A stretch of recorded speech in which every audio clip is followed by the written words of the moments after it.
Hello, my name is Jonas and I'm from Sweden. I've been living in Hangzhou for 10 years doing export, and it's a great pleasure for me to introduce Southern Song Imperial Street to you. Lin'an, the capital of Southern Song Dynasty, had a bustling street some 800 years ago. It was quite familiar to everyone here in the past. Some would say that from this street you can see the history of Southern Song Dynasty. According to the Lin'an Annals, dated from the 13th century, it started from the north gate of the Imperial City in the south, through Xiaotian Gate and reached today Wuling Road.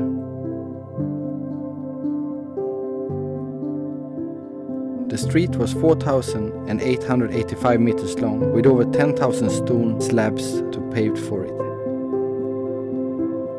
It was by then the central axis of Lin'an City, and the only passage the emperor used to visit Jingling Palace to worship his ancestors. In Jingling Palace, the emperor would practice abstinence from meat and stayed there for one night.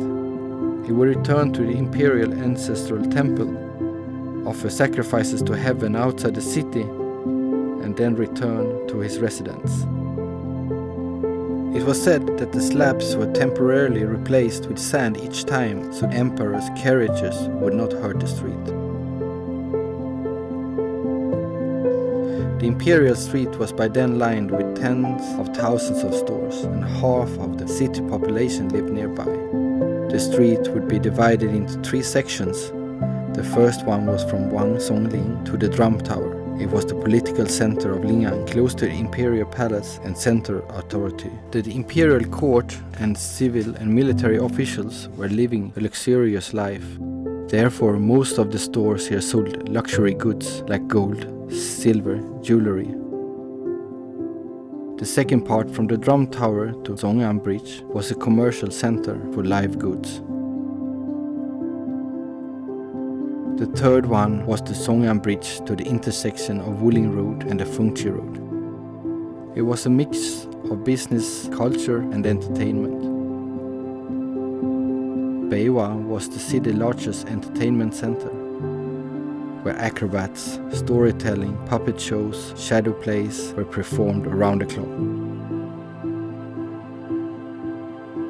Thousands of people flocked in Beiwa for a run every day.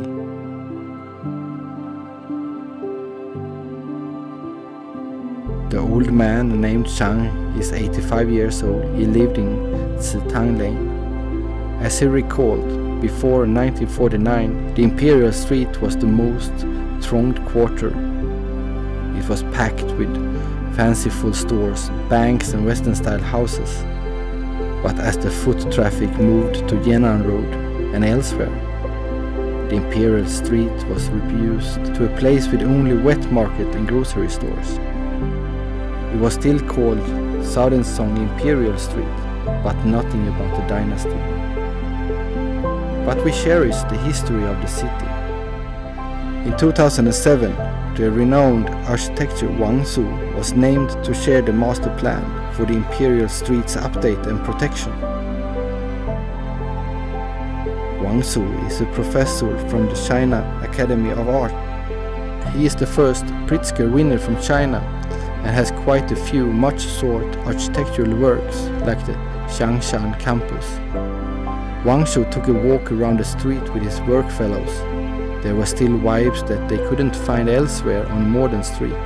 It was the life back then. Over rounds of debates and talks, Wangsu proposed a plan to restore the look of the whole street.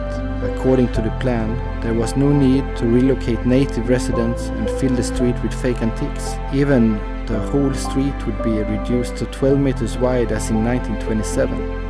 In September 2009, the Southern Song Imperial Street, that incorporated cultures of different ages, was officially opened.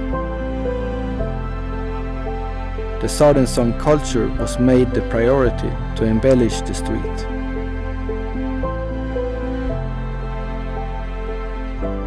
The middle section from Gaoyin Street to Huiming Road is a magnet for artists. It showcases modern art through drama and other shows.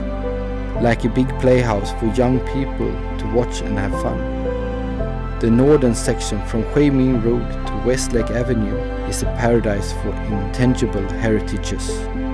A time-honored brands like Wuqing Yuntang TCM Museum, Zubingren Bronze Art Museum, Southern Song Dynasty, Jingling Museum, and so on. Take a stroll along the Imperial Street.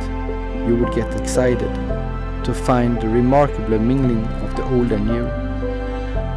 The slabs underfoot are the witness of the flying time. Just rent a cheapo or Han Chinese costume from a roadside booth. You would have a time wrap back to the good old days. No matter how the city would be like in the future, the cultural legacy would remain to make Hangzhou the one and the only. Hangzhou, 欢迎你。